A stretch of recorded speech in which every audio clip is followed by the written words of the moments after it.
This is round 3 of the Cornerstone event that we held in Portland, Oregon at FAB Foundry. Up top is Jesse playing Druid, and at the bottom of the screen is another local player, Rob, playing Sorcerer. Just as a reminder, for this Cornerstone event, we did opt to use the second player Seer rule, which is not an official rule for tournaments, but it is becoming more popular. It just means that the second player gets to look at the top card of one of their libraries and then choose whether or not to keep it on the top or send it to the bottom of the deck. Just as an added benefit to offset the disadvantage of going second. Looks like right now they're getting their mulligans sorted out.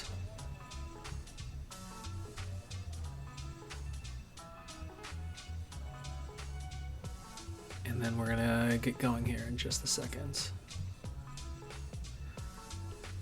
I believe both of these players are running pretty aggressive decks. Jesse running like a Druid aggro deck. Likewise, Rob running a Sorcerer aggro deck.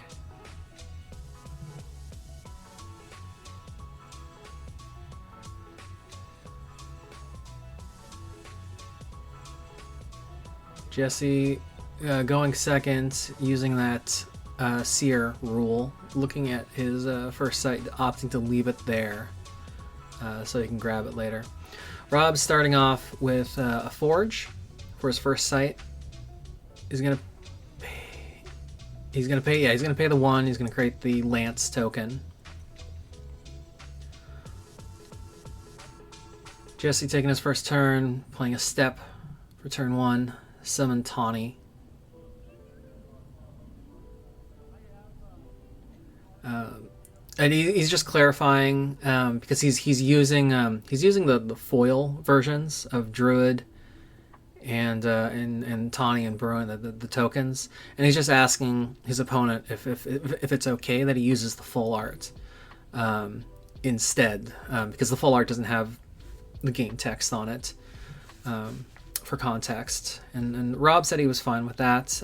They both know what those tokens do and what the avatar does, but Jesse just wanted to be upfront about that and make sure that his opponent was comfortable with that. Rob playing Desert, pinging itself, so no benefit from the Genesis, but he does play a Sellsword for 2, and then the Sellsword will pick up the Lance. Sellsword, a very mana-efficient card. Obviously, the drawback to that is that if it gets too close to your opponent's avatar, they have the option to discard a card and then gain control of the Sellsword. Currently, though, it is safely tucked away on the back row, holding a Lance. Jesse playing a second sight. He's playing a Rift Valley, opting not to part the Desert and the Forge, and instead just playing up into the middle. I think that maybe he doesn't want to give his opponent a staging area right at his doorstep, just because it does look like this Sorcerer deck is going to be an aggressive style deck. Rob playing another Desert, pinging Tawny for 1, getting him off the getting Tawny off the board, and then hits his 3-drop with red caps and attacks in for 3 points of damage onto Rift Valley.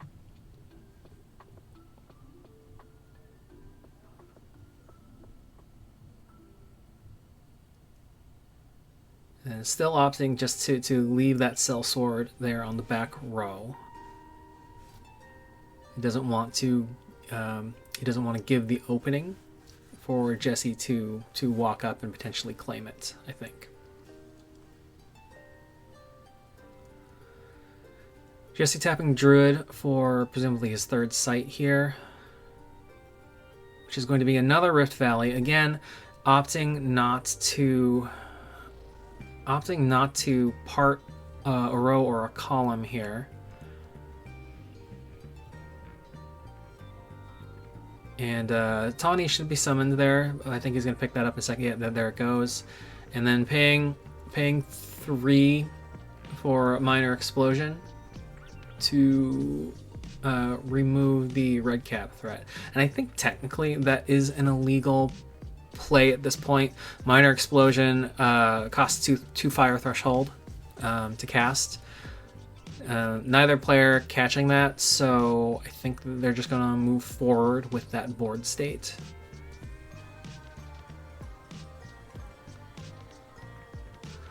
Rob playing Bonfire. Bonfire, I mean, he's opting not to use the Genesis effect to destroy weapons and armor. That is a May effect, so he's choosing to ignore that. He doesn't want to destroy his own lance. Taking a peek at his hand, it looks like he has a Siege Giant in there, which could come out this turn. And then, yeah, looks like that's what he's going to choose to do. There it goes. He's going to play that on the back, I'm assuming, so he can toss either his Avatar or his well, he can't. Oh yeah, Jesse is Jesse is pointing out that the sellsword is not a valid target for the giant, because the giant can only toss something of lower power than itself. So instead, Rob finally opting to advance forward with the sellsword to get it into attack position on the next turn. The passing play back to Jesse. Looks like now Jesse changed his mind. He's drawing a sight for turn.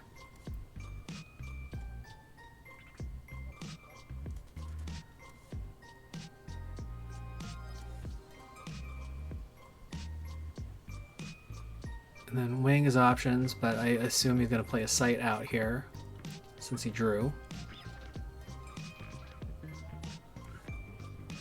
Seeing if maybe he can make use of Tawny before make any use of Tawny here before he makes a play. Tawny could try to attack the sellsword to get rid of the lance, take the lance off the table.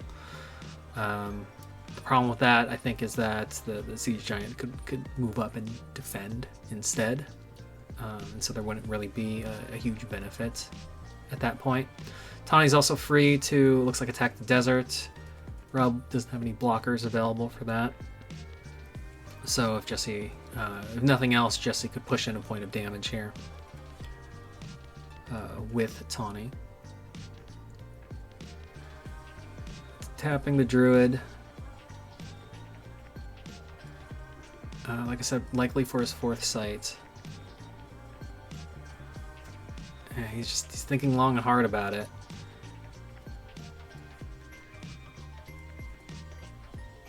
Yeah, tapping for that 4th sight. Jesse is one of our regular local players. He's a very good player. He's very deliberate in his actions. So he thinks through his game steps a lot before making a decision. So instead, he's playing a Slumbering Giantess, and now he's tapping for a sight, and it's a desert, and so the desert is going to ping Slumbering Giantess. So yeah, the turn sequence is the turn sequence for him was play the Giantess, advance Tawny to attack for a point of damage, and then play the desert to awaken the Giantess. So sequencing does matter for that one. So he just took a little bit of time on his turn to think that through.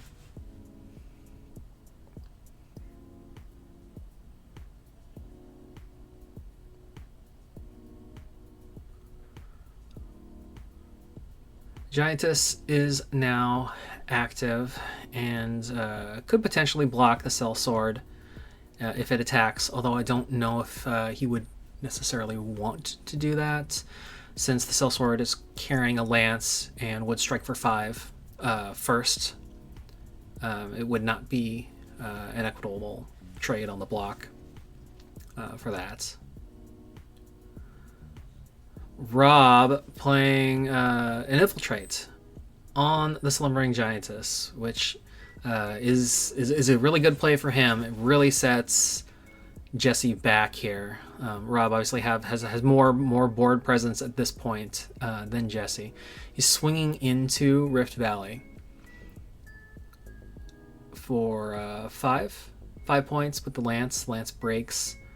That is a new update to the rules this year in 2025 with how attacking sites interacts. Attacks the sites count as strikes now, and the Lance breaks on the next strike. It didn't used to be that way, but that is kind of the state of the rules as of now. And then it looks like he opted to leave the Siege Giant back there again. Maybe just maybe he wants more utility in being able to use that ability to reposition from the back row if needed. But he did pass to Jesse. Jesse drawing a site for turn.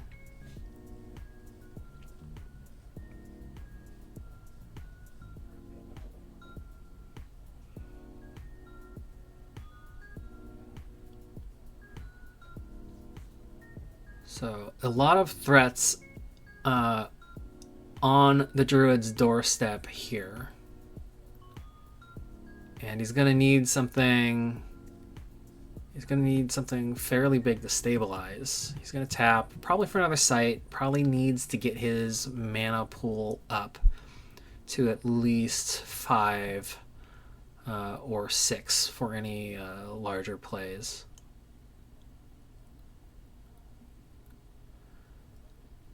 He's going to opt to just swing with Tawny,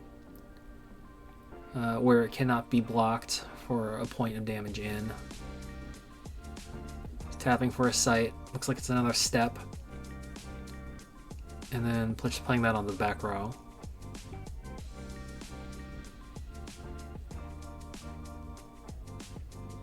So mana pool up to 5. He still has 5 mana for turn.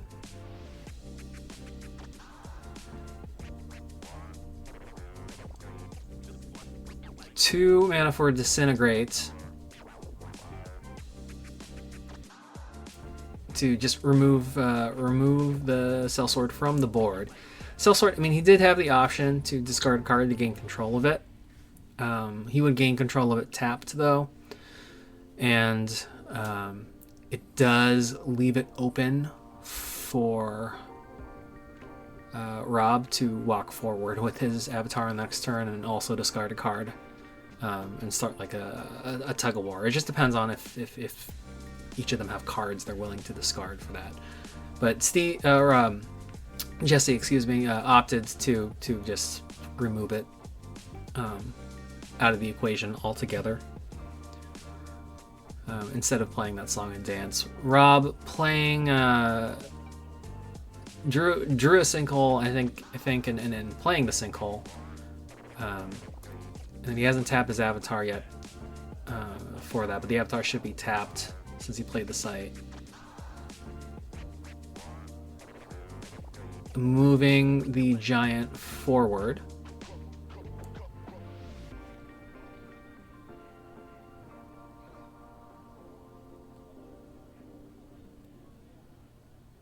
He should have 5 mana for turn at this point. I don't think he's cast anything.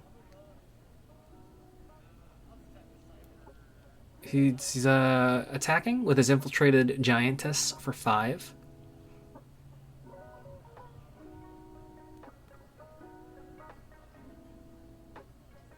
And then, now he's cleaning up the avatar because he had to tap it to play the sinkhole. Great Famine. Aura is coming out to take care of the Giantess after he's got his use out of it with the Infiltrate. So end of turn, he's going to pass. The Great Famine will kill off the Giantess. Again, putting Jesse on the back foot in a tough spot. He's down to 7. Has a Siege Giant heading towards him.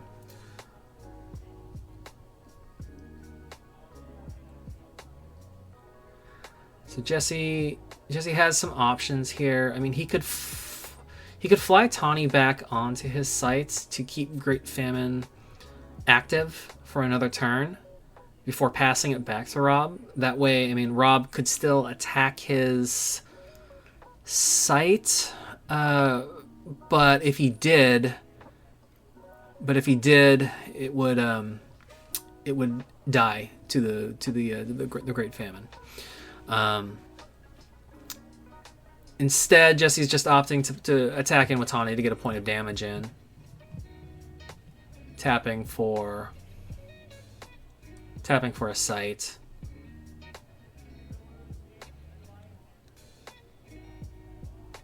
Pillar of Zyros, healing back up. I'm gonna trust their calculations. According to that, it looks like he's only gonna get 3 points of healing from removing minions from graveyards for that, from cemeteries for that.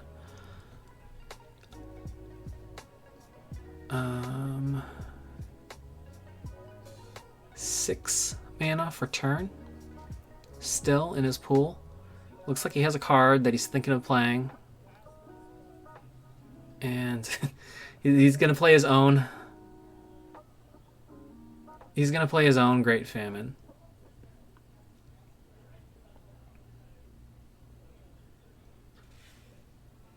So we got dueling Great Famines in play. He's going to pass turn, end of turn. His Great Famine will kill off the Siege Giant. So this is a good play for Jesse. Helps him stabilize the board here. Rob, though, playing Sorcerer, 5 mana base. He is somewhat in a position to start, tapping Sorcerer to draw that additional spell per turn now. So the potential for card advantage is very high. 5 mana, he's going to play Manticore. And yeah, there it goes. He's tapping the Avatar for another spell. And then he's going to pass turn. When he passes turn, his Great Famine is going to dispel itself because it has no targets. Jesse now staring down a 5-power flyer with the Manticore over there, which is a problem for him. He's going to have to figure out a way to take care of that. Peeking at his hand, I don't know if that was I couldn't see really. I couldn't really tell if that was a berry in his hand or not. But I also think I saw a root spider. So he could get a root spider down. It just wouldn't. He can't get it down into a position that completely defends from the Manticore getting at least one attack in onto his sights. It looks like it was a Torse Hammer, not a berry, that I was seeing in his hand maybe. So Torse Hammer on the Tawny, attacking in for 2 points just to push in 2 more points of damage. 5 mana left.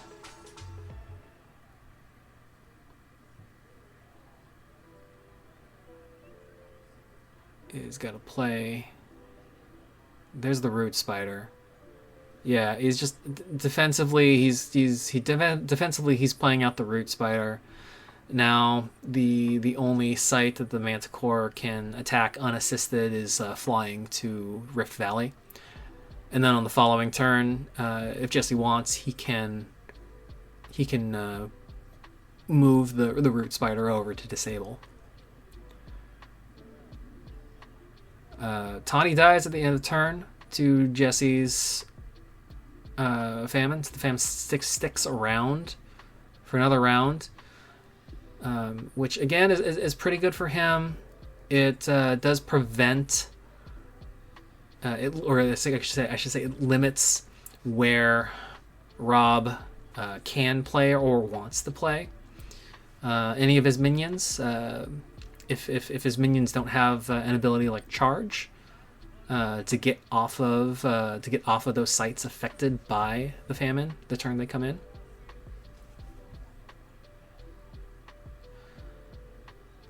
So So Rob just kind of scoping out where that root spider is.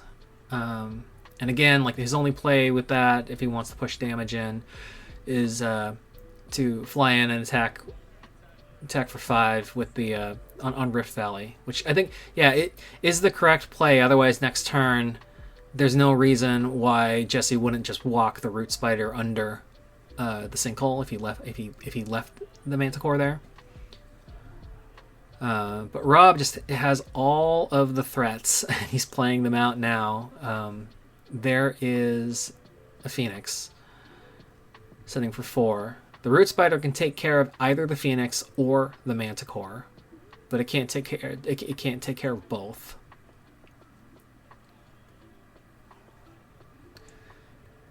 Pass turn back to Jesse.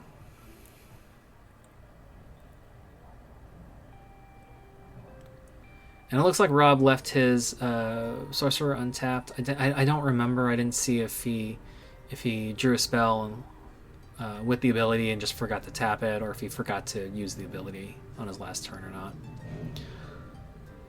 Jesse tapping for a sight. Let's color out a space. He's going to get Tawny back from that because he hasn't flipped his Druid yet. Earthquake, which the very, very fortunate card for Jesse right now, takes care of the big threats that Rob had on the board, and his root spider stays alive because it's already burrowed and has keyword burrow. Tawny should have spawned onto Colorado Space. I don't know if he just forgot about that, or maybe he's going to remember in a second and clean that up. There it is, yeah. Minor reposition with the Earthquake, and I think that he probably just wants to get the Root Spider into the center of the board to give the Root Spider the greatest amount of possible options on where to move, and on where to move to react defensively against whatever threats Rob's going to come up with here.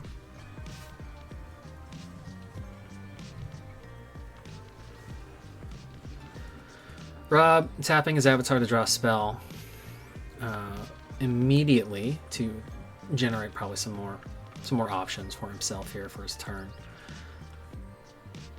Still sitting at 5 mana. He has not popped that Sinkhole.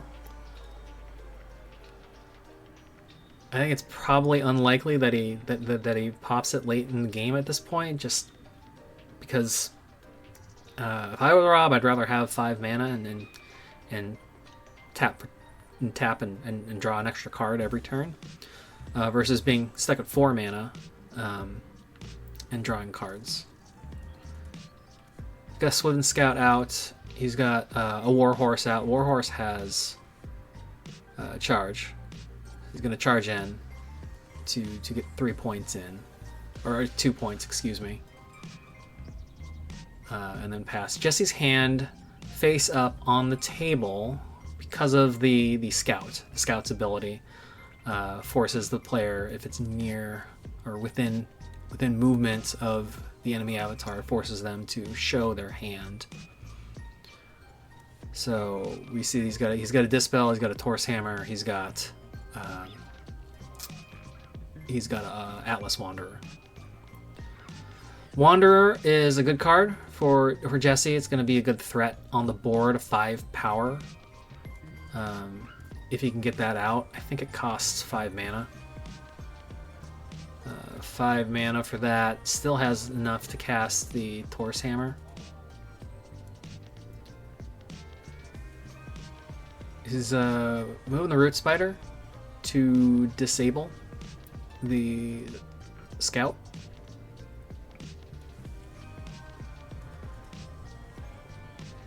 And then if I was Jesse, yeah, I'd get that threat out. He's repositioning. I think what I would have done, well, since he has the Torse Hammer, he does have the option to trade Tawny with the Warhorse if he put the trinket on the Tawny and then attacked. Instead, he's opting to put the trinket on Tawny, push 2 more points of damage, leaving the Warhorse open on the next turn.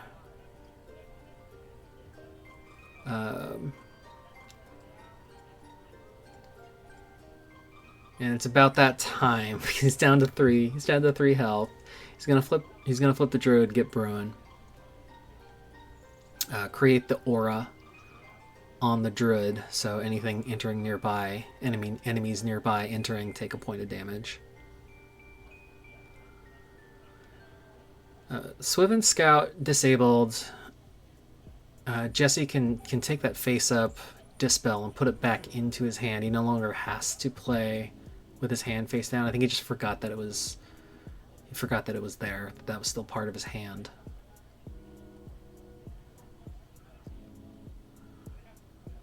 Rob. Let's see. He drew a spell. He's looking at his options. I would assume unless he needs the reposition the sorcerer, he's just going to tap for another spell again. That's kind of the beauty of playing sorcerer, getting into mid-late game, having that card engine every turn. When you play sorcerer, one of the things you need to factor in or take into consideration is that a lot of the times, like your avatar doesn't really want to move; it wants to be stationary because it has to use that tap ability to get that extra card.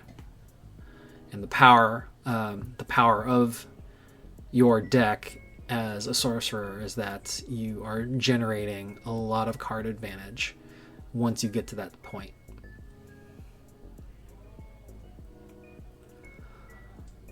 Five mana for a turn in his pool. Let's see what he can do with it.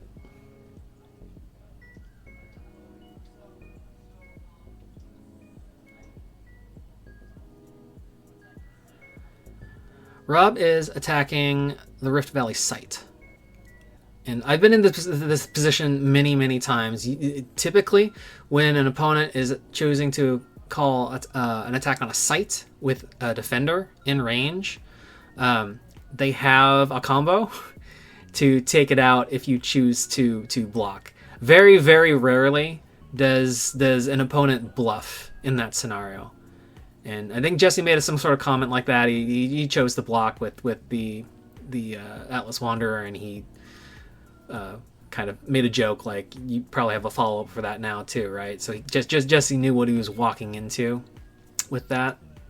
I've definitely called people's bluffs on that, and then gotten my defenders destroyed before. I mean, the moral of the story is I feel like very few people attack in situations like that, and where it is a true bluff, and they don't have a follow up, and they're not baiting you to defend.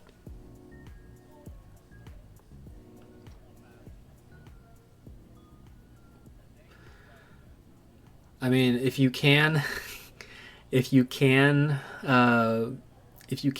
make an advantageous bluff in for damage at a critical point in a game, that's a total power play.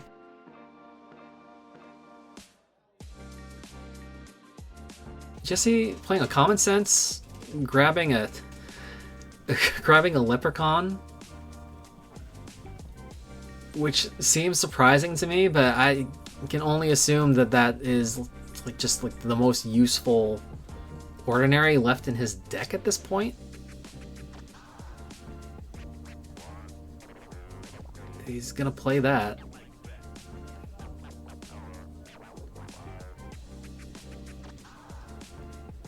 Let's see. He's advancing with both his Avatar and Bruin. Trinket on Tawny again, pushing in 2 more points of damage. And passing turn back.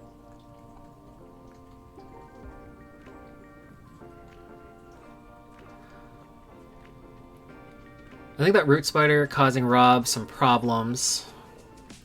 And just if he has some minions to play, Unfortunately, Jesse has managed to get the root spider into a position where it can respond to virtually anything that Rob's going to cast onto his sights.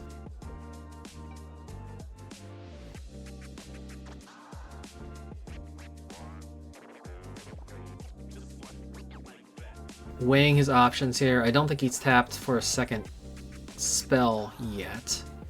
It looks like he has a play. It looks like that was a Violamp he was thinking of playing.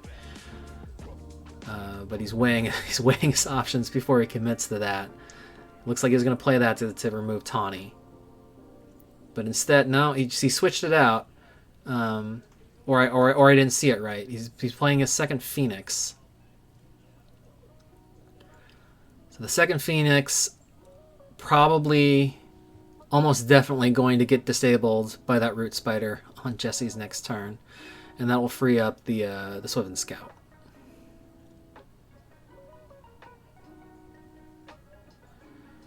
Passing turn back, Jesse draws a spell for turn.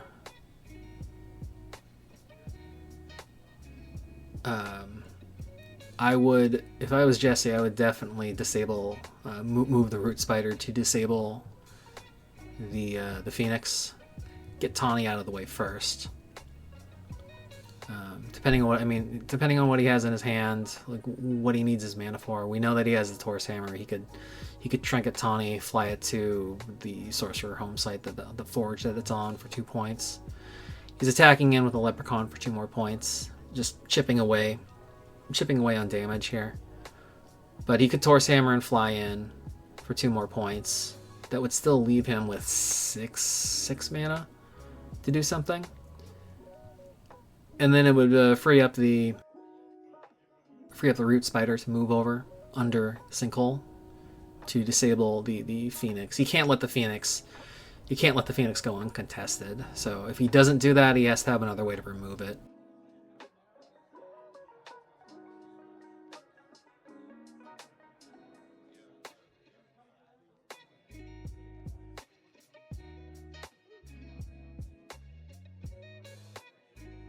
Phoenix is one of those cards that I think, people thought was interesting for a long time, but didn't really see like a ton of play. And now I think like these aggressive fire-based decks are a little bit more popular in the meta right now, and they are seeing the Phoenixes are seeing more and more play. Jesse, he's moving his root spider back under his avatar. No, he's thinking about it. He's thinking about it. I think he's debating whether or not he wants to move into a more defensive posture. But if he did that, he's probably definitely going to door on the next turn. I still think the best play would be to get the root spider under the Phoenix site.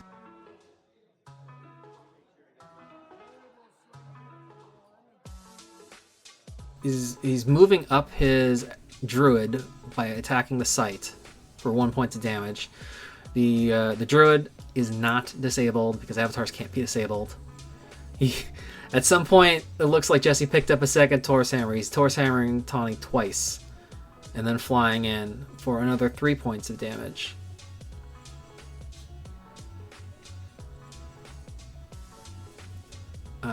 So Tawny is off Sinkhole now. Again, like I said, like he can move that root spider over to disable the Phoenix, which, yeah, I would have been really surprised if that wasn't the move that he wanted to do there.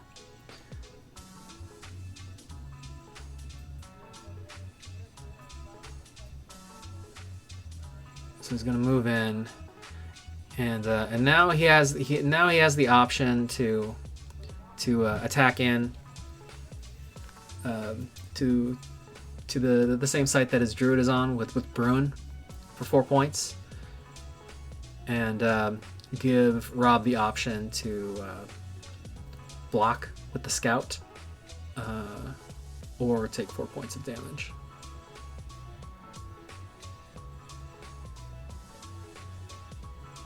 But surprisingly, he doesn't. He just leaves Bruin there defensively. And I think maybe his thought process is he wants to be more. He wants to be more defensive. He doesn't want to leave an opening for the scout to go through. But I mean, I like, just if that was the case, he should have just attacked the scout with Bruin and killed it, and not given Rob the choice, or not given Rob the options on his turn. Rob tapping for a site, assuming he needs the mana for something, but he's tapping to. He played that Funeral Pyre. I don't think that banishing any cards is particularly relevant for these decks. I don't think these decks are using any sort of recursion out of the cemetery. But he's got six mana at this point.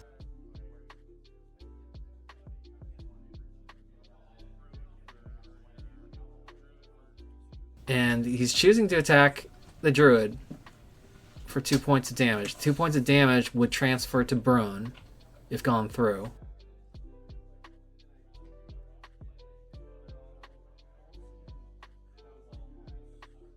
And then he's playing a Quarrelsome Kobold adjacent. At the end of the turn, it would deal 2. It would strike 2 onto the Druid, which would then also apply to Bruin and kill Bruin. Yeah, so I think previous turn, I think Jesse was just thinking he was being a little too defensive on his placements in the last turn. I think he should have just attacked in with Bruin and removed the scout from the equation. That would have made it harder for Rob to deal with Bruin at that point.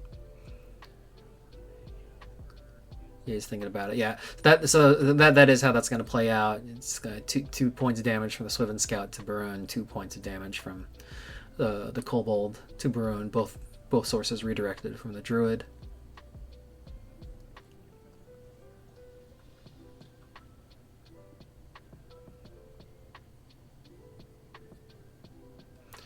Jesse, regretting. I think he said he regretted defending with the bear. Probably to at least trade out, to at least at that point to at least trade out and get rid of the Swiven Scout. But I mean, I think just the previous turn he should have just attacked in to remove the Swiven Scout. That would have been the optimal play. That's okay. Swiven Scout again active, so Jesse is now revealing his hand again. They were remembering that. He's got an Infernal Legion in his hand, which is a very scary card to have late game. Especially because he has the mana. Since he has the mana for it, he's got 7 mana on board here.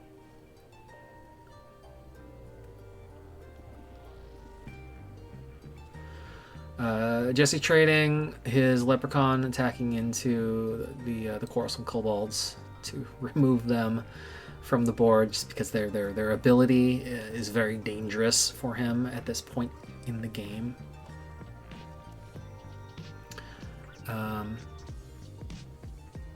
If I was Jesse, I think I would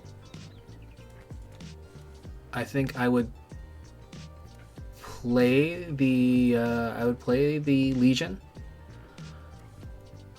move the Druid, and then end of turn Legion does 3 points of damage adjacently and kills the Swift Scout. Yeah, and that's the play that he's doing, it seems like. So six mana for the Legion. 1 mana left for the Taurus Hammer. The Taurus Hammer to get 2 points of damage in.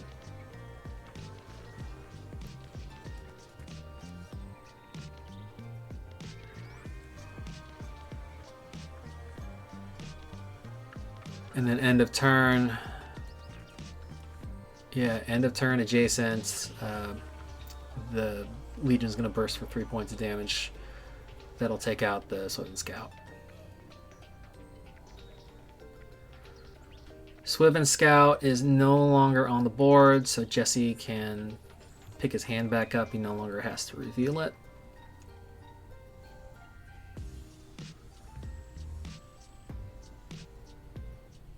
It's a very close game at this point. Rob, I would say Rob is in a little bit of trouble here, just because unless he has a response to what's on the board, he is likely going to go to door on the next turn. It is slightly possible he could do a little song and dance, and like move his sorcerer to the funeral pyre to hide, kind of like hide from the Legion for a turn or two.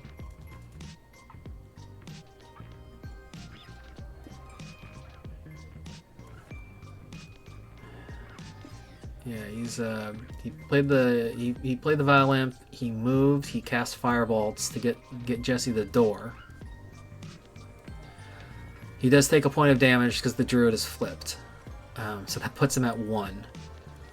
It's a very tight game.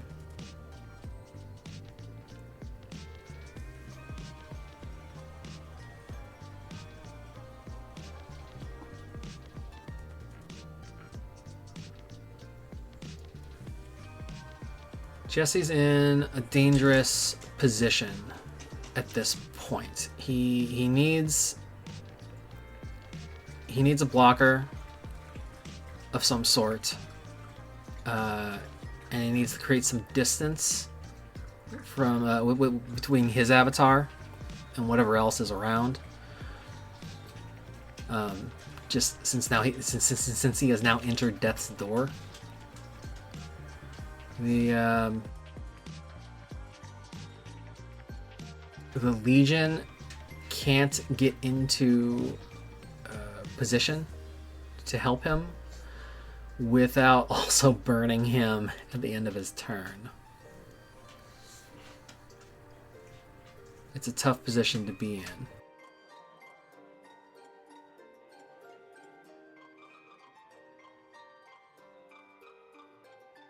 I mean, if the problem is that he's so far up, he's on Rob's sights, not his, so it really limits where he can summon minions. So he would need like a minion with charge or something to be able to create a screen of any kind between his avatar and Rob's avatar. And you want a screen you want a screen of some kind just so he can't immediately cast, say, like another Firebolts and end the game with a projectile of some type. But like, I mean, like the screen, it would have to be at least 3 power or more. Jesse looks like he's attacking in with the Legion for door. The Legion now placed on that desert, the only place that Jesse would be forced to move back with his druid to Rift Valley.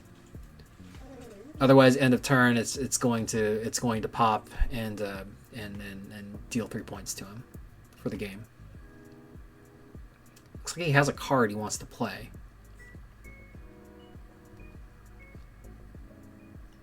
But he's thinking about it. He's thinking about the card he wants to play.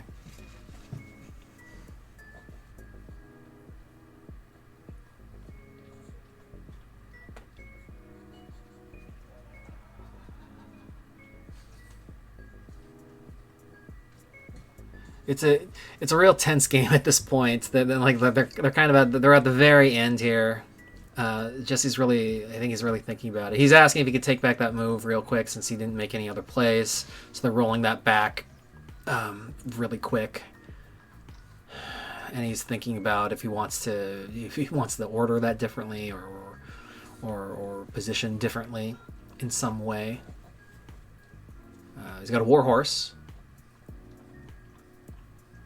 The Warhorse carries the Infernal Legion, attacks the site to door.